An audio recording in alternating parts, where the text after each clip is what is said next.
Scripturally, the earth is Europe, the home of the Caucasians. Adam was raised from the dust of the earth. Adam, Britain, came from Europe, from the immigrants, rejects, exiles, the dust of Europe. Britain is made up of islands. Britain is not in Europe. The British language called English is a language made up of many languages from Europe, Asia, and the Middle East. The alphabet and numerals are derived from Arabic. The rise of Prophet Muhammad forced the Europeans and British into 1,000 years of so-called Dark Ages. This is the deep sleep that was put upon Adam.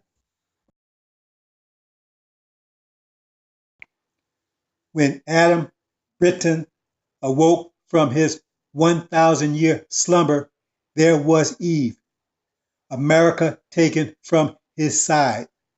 America derived from the British people. America started out as a colony and extension of Britain, but eventually became independent. The tree of knowledge of good, evil, and life, actually one tree, was transplanted from Africa to Eden, which is America. America is the Garden of Eden. The tree is the original nation transplanted from Africa to America. The good part of the tree is symbolic of the Levite Muslims, and the evil part of the tree is symbolic of the Levite Christians.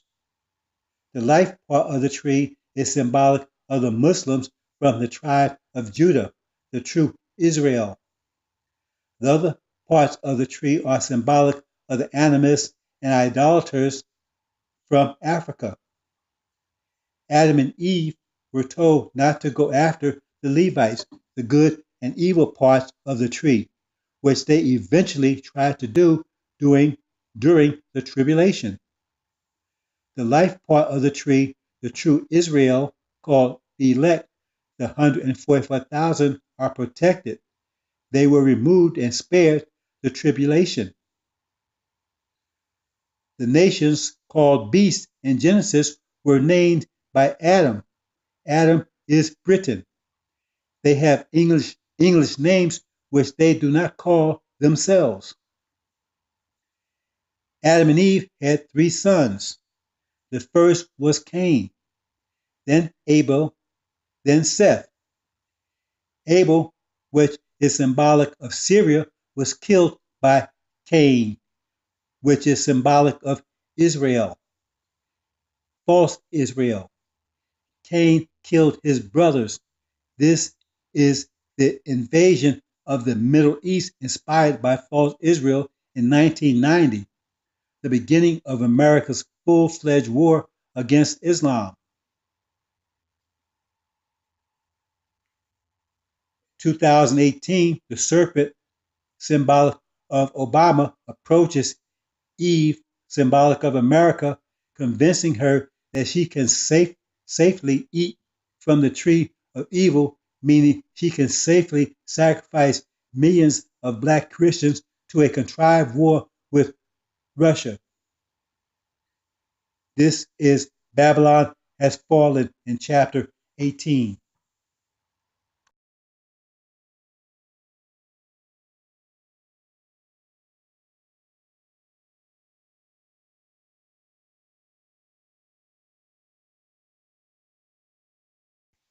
Before America can go to war with Russia, sacrificing the black Christians, Farad, the rider on the white horse in chapter 19, preemptively attacks, throwing America, Britain, out of the Middle East and laying siege to false Israel, the false prophet.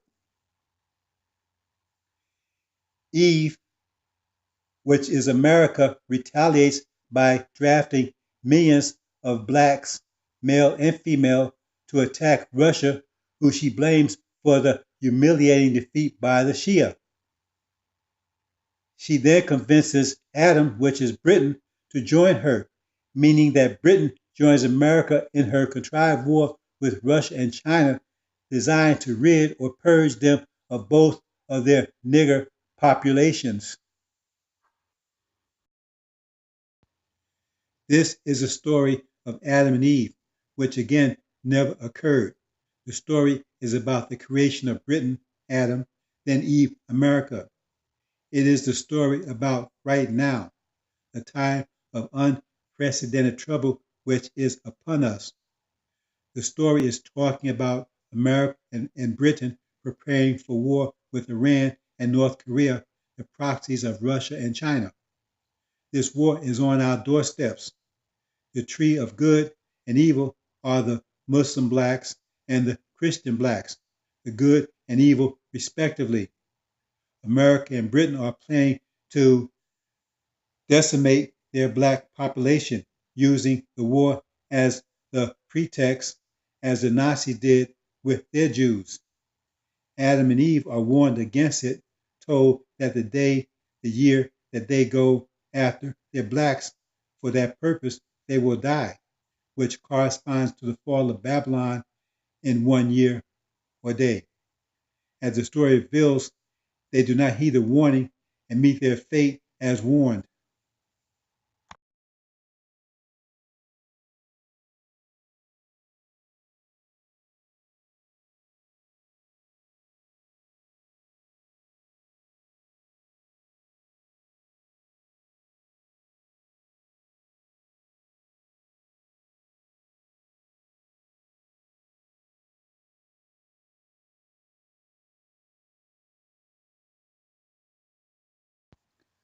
Once the war starts, it will get quickly out of control. It will not go as Gog and Magog planned. Under back-breaking pressure from the evangelists, America will be pushed into a desperate act, an act called the Desolation of Appalment, an act so appalling that it will astound everyone who witnesses it. It's an act that will be centered around Jerusalem. This event is an angel event. It doesn't mean actual Jerusalem will be surrounded by armies, as Jerusalem has been surrounded by armies ever since the conception of the Antichrist in 1948. Yet nothing has happened. No, it's talking about a scenario in the angel where Jerusalem is surrounded by armies. That's the scenario where America and Britain are snared in losing battles with China and Russia. Gog and Magog in desperation forms an act of extreme appallement. This act triggers Farad and Suleiman's wrath. Farad pours his wrath out, the four winds, the four bowls upon the nations, specifically American Britain. The day of wrath has come.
The angel describes 5 nations, each divided into thirds.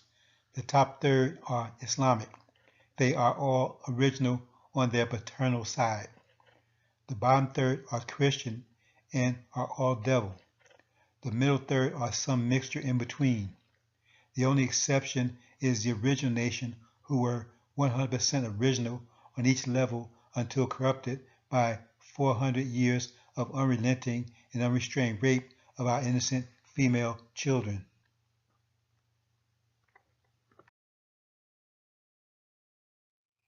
The 5 nations are the original nation, symbolized by 7 spirits, the African nation, symbolized by the lion, the Asian nation, symbolized by the calf, the Oriental nation, symbolized by the face of a man, and the European nation, symbolized by an eagle.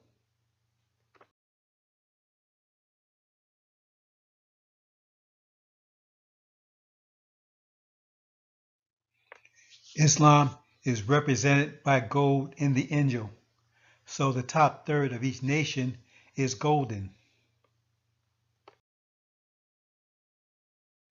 Understanding that the top third of each nation, which is golden, represents the Islamic people of that nation. That understanding provides the identity of the golden calf, which is the Arabs or golden part of the Asian nation. The golden calf is Sunni Islam. All symbols in the Bible are defined in the Bible.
2008, the rise of Obama, who the angel calls the devil.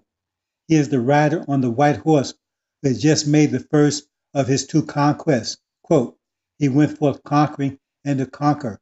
End quote. This is the second of three warnings to Gog and Magog. The financial collapse of 2008, another attack at the heart of the true Western religion, capitalism.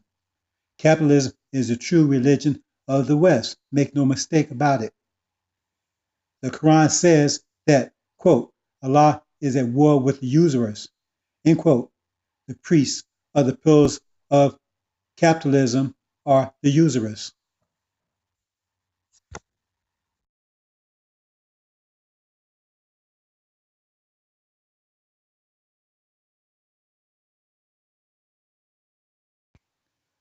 In 2017, Obama steps down.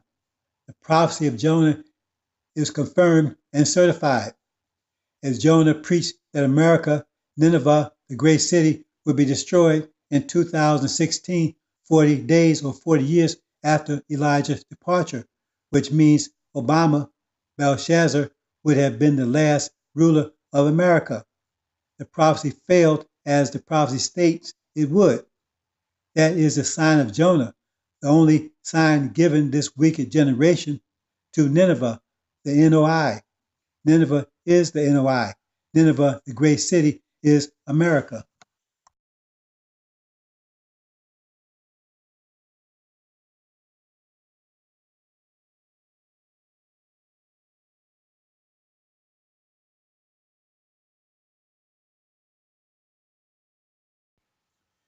The story of David and Goliath is again just part of the riddle of the angel.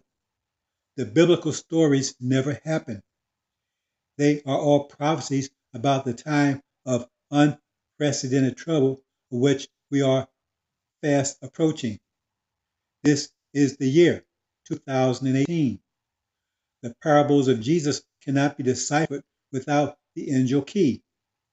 The angel key is the key, and only Solomon has it. As stated, only the Lamb of God, only he can break the seals, crack the angel atom. It's sad, if not outright pathetic, that the hypocrites who bang the ignorant Christian preachers over the head with the scriptures are themselves deniers of clear scripture. I tell you, they have their reward, a reward prepared especially for them. The story of David and Goliath is the war between Herod and the Antichrist, false Israel, which is imminent within this year. Here we see the Shia or the slingshot, and Isa is the stone, which Herod will use to knock down false Israel, lay siege to false Israel, and overthrow it. Then decapitate it, then execute its leaders, then allow the Palestinians their revenge for decades of oppression, then kicking any survivors back to Europe from which they came.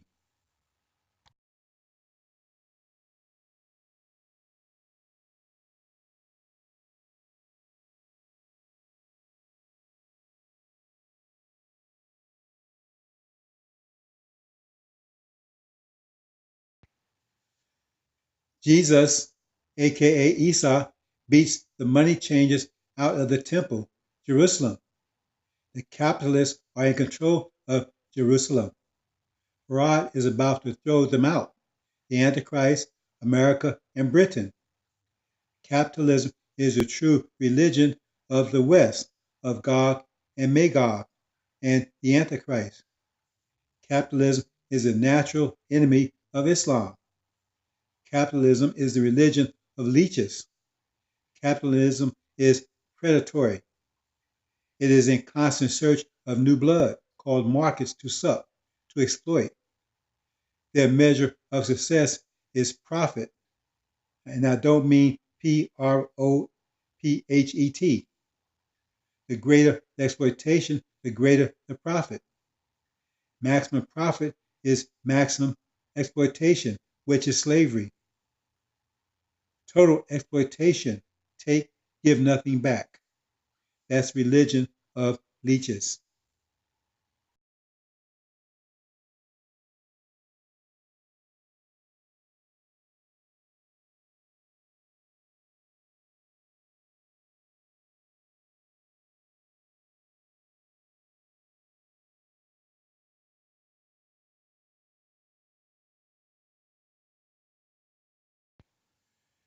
There are two paths described in the scriptures: the path of Belshazzar, who did not listen to Daniel, so his kingdom was destroyed overnight while he yet reigned. The alternate prophecy was the one of Joseph, who warned Pharaoh, and Pharaoh heeded Joseph, and his kingdom was spared. But his successor did not, and brought about all the plagues of the God of Moses upon Egypt, bringing about its destruction. It's on Pharaoh that the God of Moses demonstrated his power. 2018, Farad makes his power felt by Mr. Trump. Farad makes a powerful demonstration of his power in the Middle East, where he leads his Shia army to victory in a preemptive attack against the Antichrist, Gog and Magog, who were planning a sneak attack on his Shia.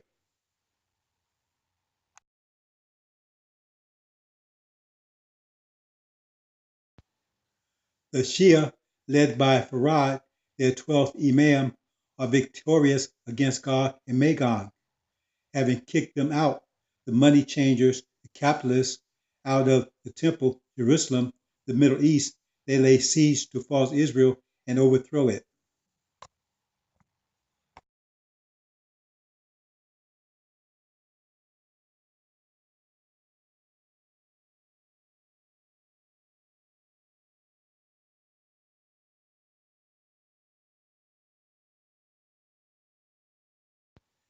Not able to reveal to the American people Farad's great show of power, which brought about Gog and Magog's humiliating defeat at the hands of the Shia, Mr. Trump lays the blame on Russia. The evangelist, his base, are screaming, foaming at the mouth for the defense of fake Israel. According to their lying narrative, Israel can never be defeated or displaced once they return, yet they are. Suleiman has made his presence universally known. As Ancient of Days, he has cast down the thrones, the authorities of the NOI, and has dispatched the mouth, Farrakhan. He has taken control and is cleaning house. He is walking through the valley of death, and he fears no evil, for Ra and his angels are with him.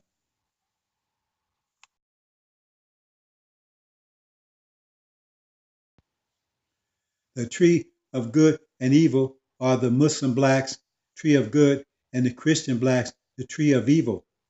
Adam and Eve, America and Britain, will attack both.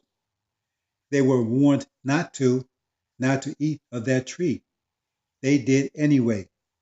So the threat will prove true. They will be destroyed within 1 year from the event. America and Britain were planning to use the war that they were hoping to start as a cover to finally be rid of their nigger problem, as Hitler used World War II to be rid of his nigger problem, the Jews. Gog and Magog plans are more aggressive.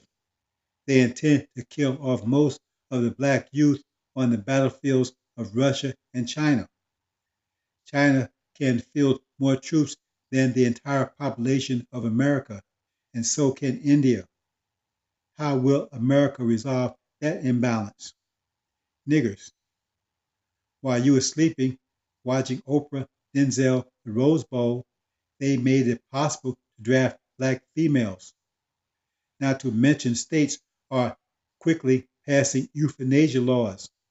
Another page out of Hitler's book, Euthanize the Elderly. Couple that with prisons, especially with long sentences to destroy the reproductive years of the black community. It is mostly black youth, male and female, who are populating the prisons. No reproducing there. Then there is abortion, to kill anything that falls through the cracks. That's their plan. Allah is the best of planners. Before they could execute, Farad executes. Quote, that day will come on Gog and Magog as a snare. End quote.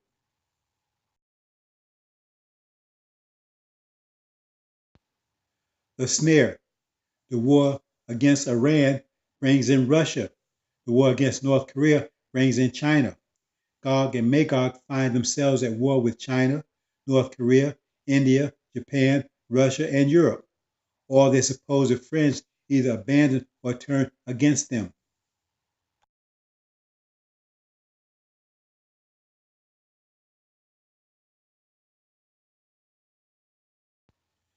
This is a story of Adam and Eve, which again never occurred.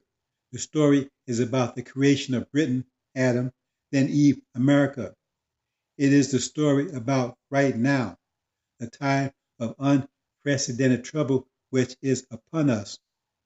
The story is talking about America and Britain preparing for war with Iran and North Korea, the proxies of Russia and China. This war is on our doorsteps. The tree of good and evil are the Muslim blacks and the Christian blacks, the good and evil respectively. America and Britain are planning to decimate their black population using the war as the pretext, as the Nazis did with their Jews. Adam and Eve are warned against it, told that the day, the year that they go after their blacks for that purpose, they will die, which corresponds to the fall of Babylon in 1 year or day. As the story reveals, they do not heed the warning and meet their fate as warned.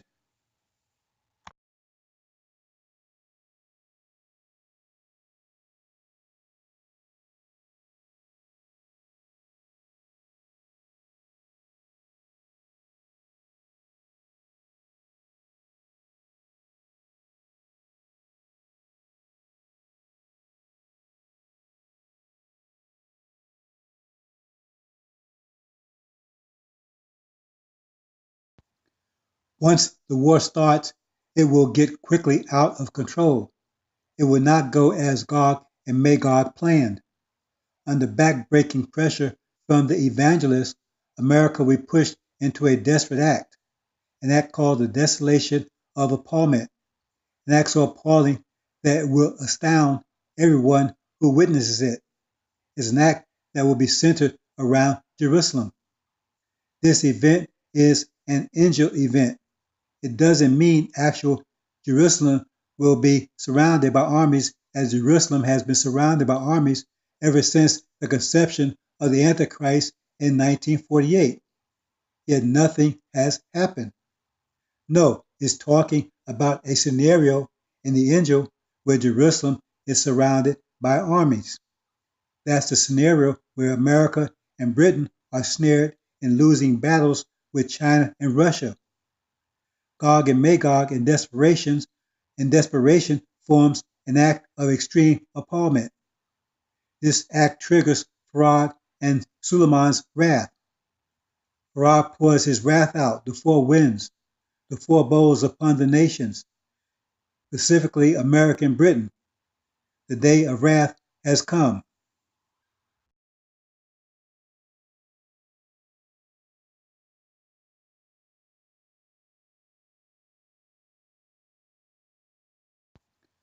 Once the war starts, it will get quickly out of control. It will not go as Gog and Magog planned. Under back-breaking pressure from the evangelists, America will be pushed into a desperate an act called the desolation of appallment, an act so appalling that it will astound everyone who witnesses it. It's an act that will be centered around Jerusalem. This event is an angel event. It doesn't mean actual Jerusalem will be surrounded by armies, as Jerusalem has been surrounded by armies ever since the conception of the Antichrist in 1948. Yet nothing has happened. No, it's talking about a scenario in the angel where Jerusalem is surrounded by armies. That's the scenario where America and Britain are snared in losing battles with China and Russia. Gog and Magog in desperation forms an act of extreme appallment. This act triggers Farad and Suleiman's wrath. Farad pours his wrath out, the four winds, the four bowls upon the nations, specifically American Britain. The day of wrath has come.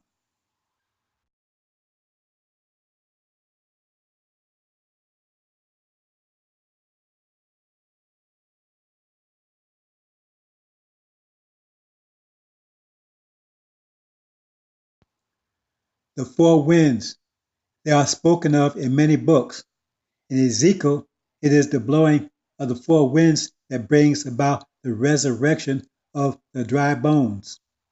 The four winds have many symbolic names in the angel. They are the first four trumpets, the first four seals. They are the sickle the angel uses to harvest the earth and more. They are four of the six elders of the lion. The lion is Africa. There is much to say about them. In chapter 17, they are the seven kings. In chapter 17, there is a great mystery surrounding them, the scarlet beast with 10 horns and 7 heads. Quote, the one that was, but is not, yet is, end quote. I have not addressed this in detail, as it is a prophecy very difficult to understand. I understand it, but you won't until you see it.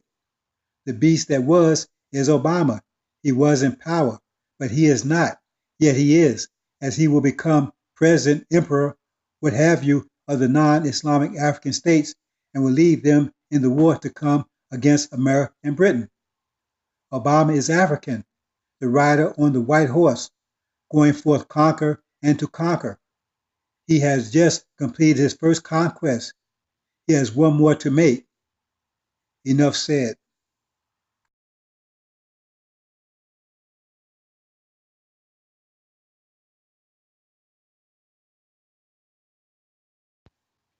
Here we go again.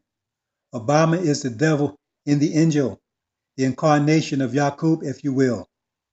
Not going to elaborate here, except to say that the character there is not Jesus, not Isa, not the Son of Man. It states clearly that he is, quote, like the Son of Man, end quote. Like means not.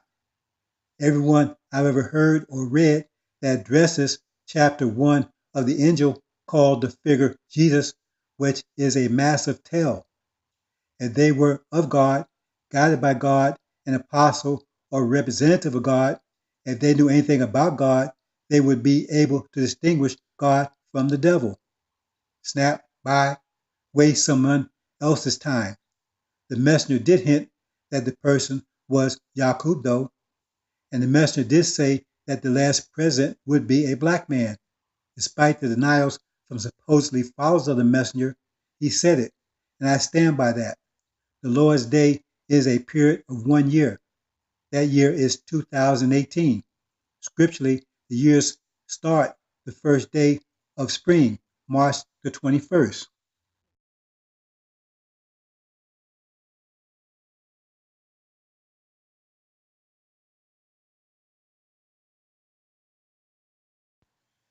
This is the judgment where the chaff and tares are separated out. The chaff and tares are the slave master's bastards, the seed of the devils, the fruits of 400 years of unrelenting and unrestrained rape of our women. They are the devil's seed, their children, not ours. They are the devils in black skin, those lovers of this world's life as they are devils who are of this world.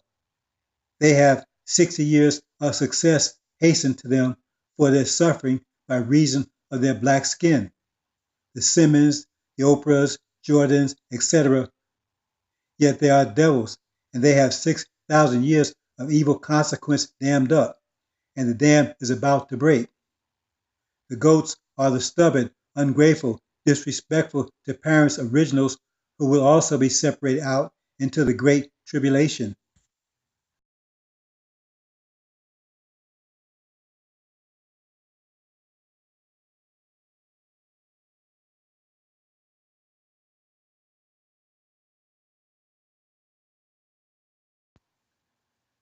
Michael, aka Rod, delivers Suleiman along with his elect. They are removed from the raging flames and roaring fires of hell to come during the Great Tribulation, the time of unprecedented trouble. Quote, they won't hear the faintest sounds of the ragings and roarings of hell, end quote.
The hidden enemy.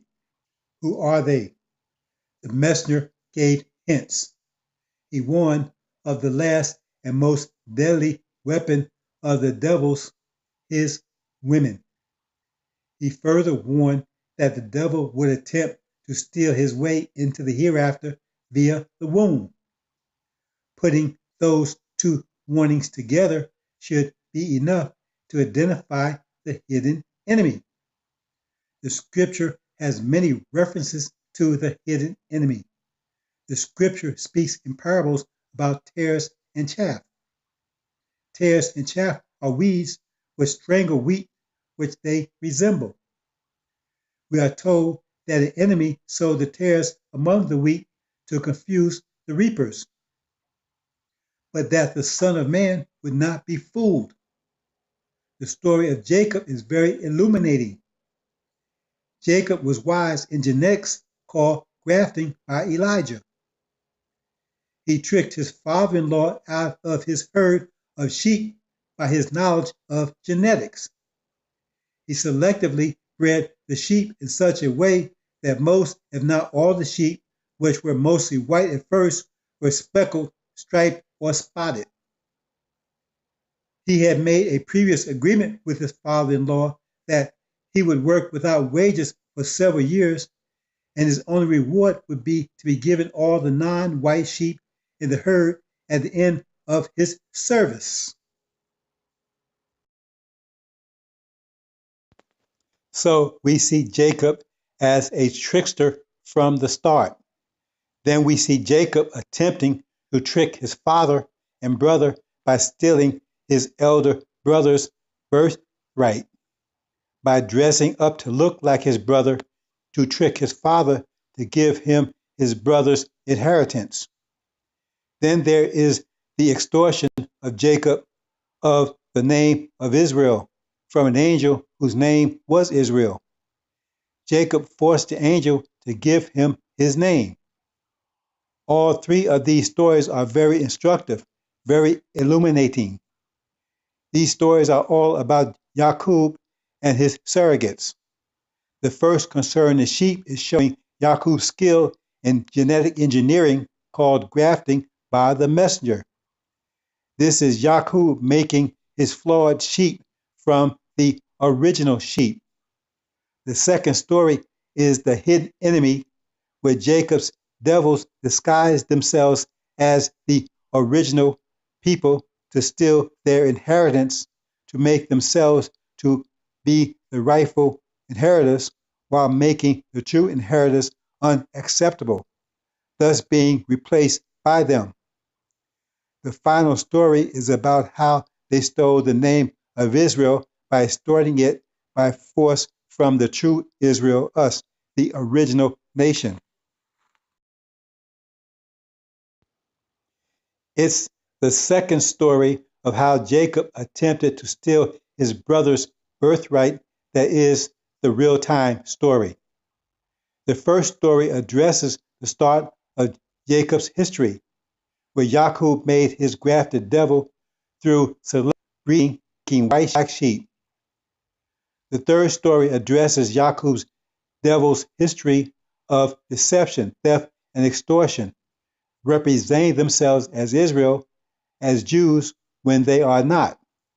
They extorted that name from Israel, the angel that they went to war with and forced to give up his name to them. They are Satan representing themselves as an angel of light. The second story is real time. The story began in 1555, continuing to and in full bloom today. This story illuminates the parable of chaff and tares. Jacob's plan was to represent himself as his brother to obtain his brother's birthright, his inheritance from his father, while making his brother unacceptable and unworthy. His plan had two aspects to it. First, he got his brother to sell his birthright for a bowl of stew, showing contempt for his own inheritance before his father. Second, he disguised himself as his brother and went before his father, pretending to be his brother. When the time came for his father to bestow upon his brother his inheritance. Thus, Yaqub was able, through lies, theft, extortion, to rob the original nation of name, wealth, and liberty, reducing the original nation to servitude.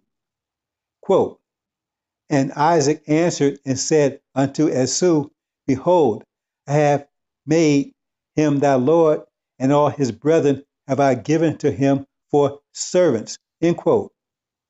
Yet Esau, the original nation, was assured that he would eventually overcome Jacob, breaking his yoke. Quote, and by thy sword shalt thou live, and shalt serve thy brother, and it shall come to pass when thou shalt have the domination, that thou shalt break his yoke from off thy neck. End quote. This is the warning of the messenger, the last and most effective attack of Jacob's devils. For over 400 years, the devils have been systematically executing that plan. 400 years of unrelenting, unrestrained rape of our original women, disguising themselves as us, Caucasian children in black skin, all the while killing off the original males, working them literally to death, controlling all reproduction between the males and females. Breeding was only allowed in order to produce more workers. They invented the lie that one drop of black blood made you black to justify putting their own children into the cotton fields. Plus, it had the added effect of controlling the original slaves because their bastards were loyal to their fathers, the slave master, and were effectively spies on of the activities of the original slaves, a process that endures to this day. They were well on their way to eliminating the original males until the so-called Civil War happened, which interrupted their timetable. Had not the Civil War occurred, there would have been virtually no original people left alive in America. The Spanish did that in Guam.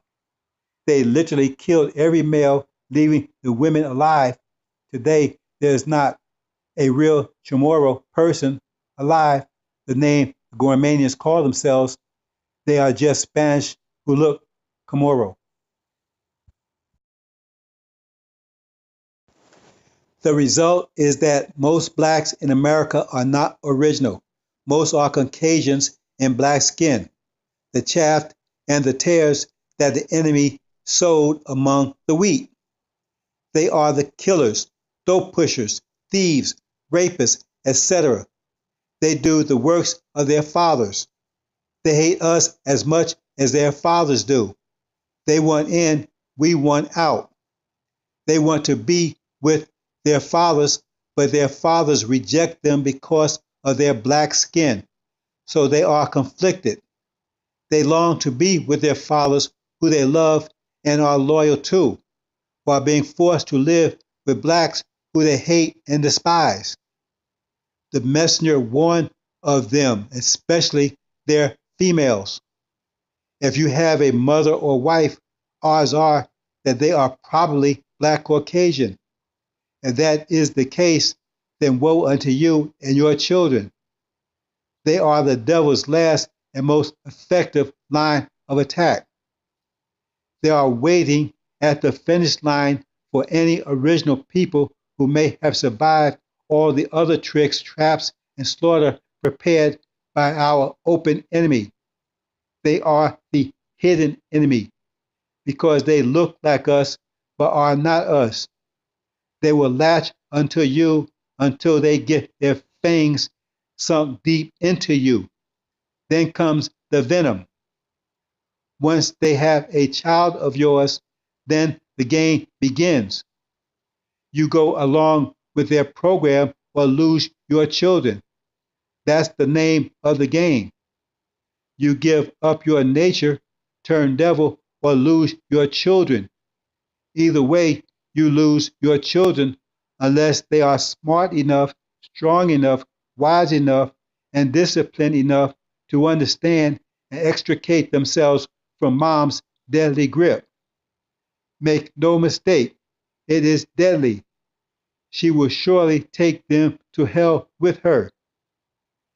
They can't afford to let any original people get across that finish line.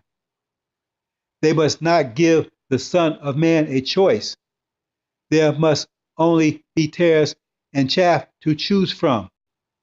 They must make sure that they have strangled every bit of wheat. If any wheat is left, it must be made unacceptable. That's the blackmail. The slave master's bastards, they are the hidden enemy. The slave master threw his bastard children back into the field to spy on the other slaves. He knew their loyalty would be to him. After all, they were his children, his flesh and blood. They think and act like him. They long to be with and accepted by their slave master fathers. Nothing has changed. They identify with their father. They want to get as close to their father as possible. They long for acceptance. If you talk with them, their idea is to work harder to follow their slave master father's example. Be more white, act more white. They walk and talk like their fathers. They only agree to work with the original when the purpose is to get closer to the master. Civil rights, a scheme to get accepted. Separation is far from them. They hate how the master treats them, but have nothing but love for the master. They run to the master at the very first opportunity. They will not discuss or entertain any thoughts about slavery. If forced, slavery was a birth defect, according to Miss Condoleezza Rice. Jefferson, a raper of innocent black girls and oppressor of all blacks, was Mr. Colin Powell's favorite president. They rationalize slavery better than whites. They are the first to excuse America for her vicious crimes. After all, it was their fathers who committed those crimes. They dismiss the atrocities done to the enslaved, first to salute the flag and sing the anthem. There are the exploiters of our people like Jackson and Sharpton. How did they become multi-millionaires doing community activism? They are used by the master to keep the original people under control as they did in the cotton fields. As the Quran says, there are those who can only be lifted up by the devil's touch. They rise to those lofty positions by being the devil's best niggers. Mr. Colin Powell admitted that he rose to prominence by being their best Negro. They are the hidden enemy. They are against you in everything you stand for, as their fathers are. Do not be deceived.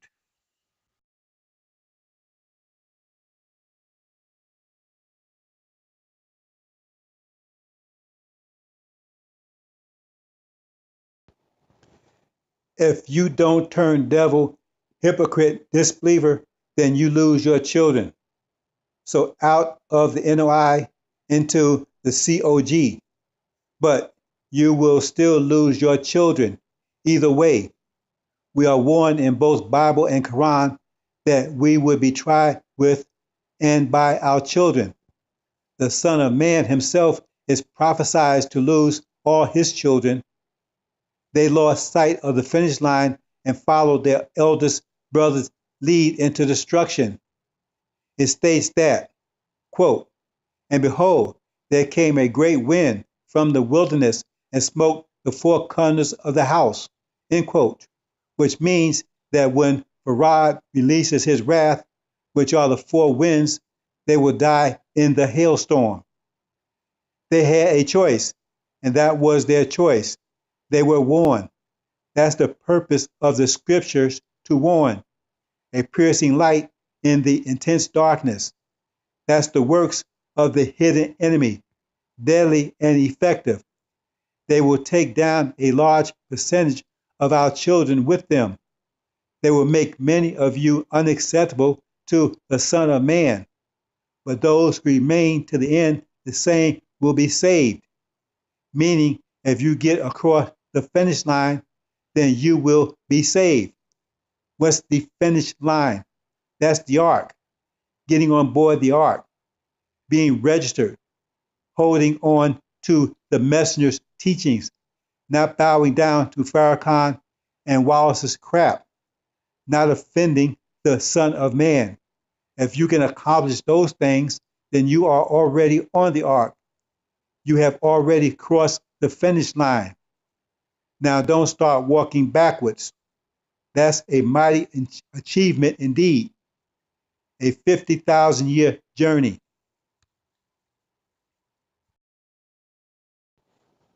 One would wonder, with such a deadly threat, a deadly enemy encompassing us, why the anointed never speaks of it. It being an existential threat of such magnitude, yet never addressed, leaves one to wonder who is leading the NOI. Oh, wait. Daniel tells us that the mouth will be controlling the NOI all the way up to the destruction of the beast and the arrival of the Ancient of Days. Daniel says that the mouth would make war with the saints. The saints are the NOI, and overcome them and prevail against them. This means that he is doing it intentionally, that he secretly hates the NOI, but is skillful with his mouth, enough to deceive them. He is a good talker. His weapon is his mouth. We are told that Aaron is an hidden enemy, as Moses addresses him as a son of his mother. Aaron's father was Egyptian, which makes him a black Caucasian. Farrakhan has already admitted that his father and grandfather are Portuguese. That makes him Caucasian.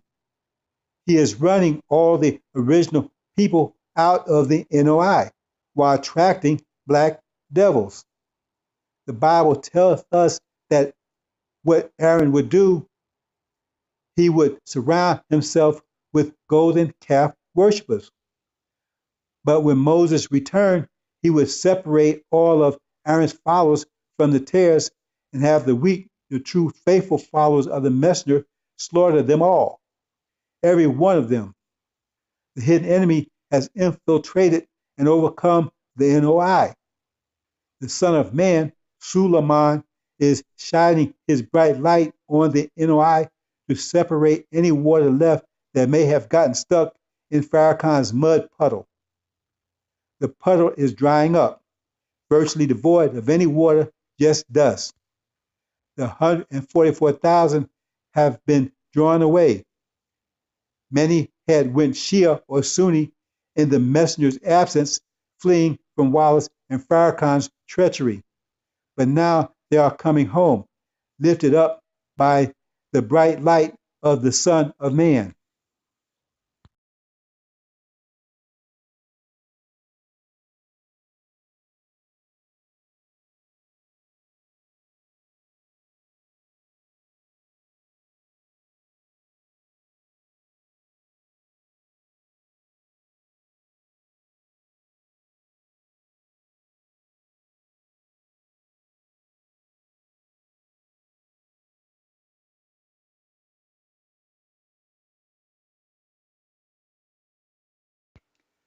Black is a generic term provided by the slave master to encompass anyone with a drop of African blood.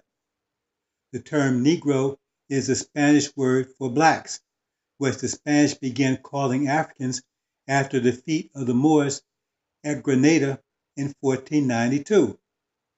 The Moors were Muslims from Morocco who were black. They had ruled Spain and southern Italy for centuries. Elijah was instructed to preach to all black people, regardless of their genetic heritage. Quote, message to the black man, end quote. He didn't say, quote, message to the original man, end quote. Elijah was fully aware of the difference between blacks and what made one original or not. Farad is a visible example.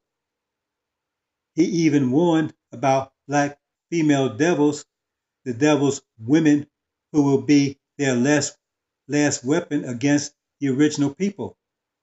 Knowing all that, he was told to treat them all the same, to teach them all alike. 400 years of unrestrained, unrelenting rape of our innocent black women and girls during the horror hell called slavery, quote, while we were asleep, end quote. The slave master sowed his devil's seed in our garden, our women producing his slave master bastards. His purpose was to produce a docile, domestic version of black slaves loyal to him, and as a black version of himself capable of sneaking into the hereafter undetected. When so-called slavery was at an end, the 400-year hell horror show, and the blacks were, quote, freed, end quote, there were the original blacks and the black Christians, the slave masters' bastards, mixed in together. Farad/Balaam arrives in America to collect his people, to find that the devils have polluted the original nation with their seed. Elijah was instructed to preach to all black people, regardless of their genetic heritage. Quote, message to the black man, end quote. Elijah was fully aware of the difference between blacks and what made one original or not. Fraud is a visible example. He even warned about black female devils, the devil's women who will be their last weapon against the original nation. Knowing all that, he was told to treat them all the same, teach them all alike. Aaron/Elias requested that Elijah give him a double portion of his spirit, meaning both the wheat and the chaff, the NOI and the black Christians. He was told that his request would only be honored if he witnessed Elijah's departure, which he did not. Upon learning of Elijah's departure, he immediately questioned the existence of Farad, Elijah's God. Quote, where is the God of Elijah? End quote. What does this mean? It means he turned away from the wheat, the NOI, and went with the black Christians, which is exactly what Farrakhan did. Of the two spirits the messenger had, Farrakhan chose the chaff, the Christians. However, the Christians and devils had no love for him, but the wheat, the NOI, did. So rejected by the Christians, he crawled back to the NOI that he helped tear down with his Christian message. Scientology is a Christian-oriented organization complete with cross and everything else. Auditing is just another form of the confessional. The weekly, if not daily, message is that we don't control anything, not our longevity, our health, the reproduction of our children. We don't even have control of getting up out of the bed in the morning, etc., etc. We control nothing. It's all up to the whim of some mystery God, all of which is totally averse, contrary to, quote, we are the original man, maker, owner, cream of the planet Earth, God of the universe, end quote.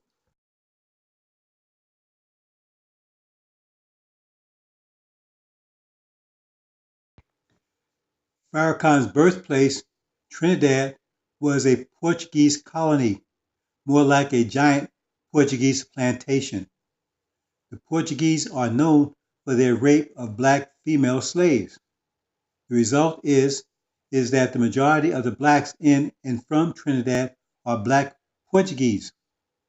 Daniel the prophet speaks about the mouth, a well-spoken person called the mouth for obvious reasons, who will make war with the saints/NOI and prevail against them until the arrival of the Ancient of Days, who will consume the mouth with the spirit of his mouth and destroy him with the brightness of his coming. These prophecies are clear, decisive, no ambiguity, very clear.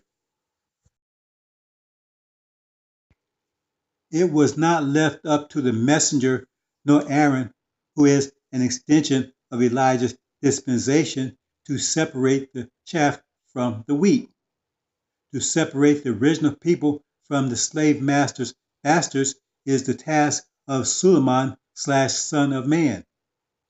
Black is a generic term. Black is like mud, water mixed with dirt. The Son of Man is shining his bright light on the NOI, which is composed of blacks, mud, a mixture of wheat and chaff, water and dirt respectively. The bright light of the Son of Man is causing the water to rise, leaving behind the dirt.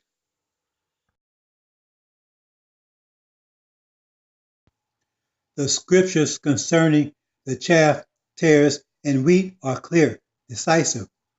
There is no ambiguity, none. So why is this subject never addressed by Farrakhan and his minions? It's a very important subject. It concerns the judgment, which is probably one of the most important, if not the most important scripture for the times, yet never addressed. What would you do if you, a very light-skinned black, found yourself the grand master of the most anti-black organization in America, the KKK? You took one of those DNA tests and found out that you are really black, that your father had been passing as white. Would you run away, resign, or would you go to war from within, aggressively anti-black to avoid suspicion, while secretly, perniciously advancing, proposing policies designed to undermine and ultimately destroy the KKK? Black, for instance. We don't need to waste bullets on niggers anymore. We'll just send them back to the shithole called Africa. Sounds mean and anti-black, but actually, you stop them from attacking blacks with the expectation that the KKK, when they get power, will ship all the niggers back to that shithole where they came from.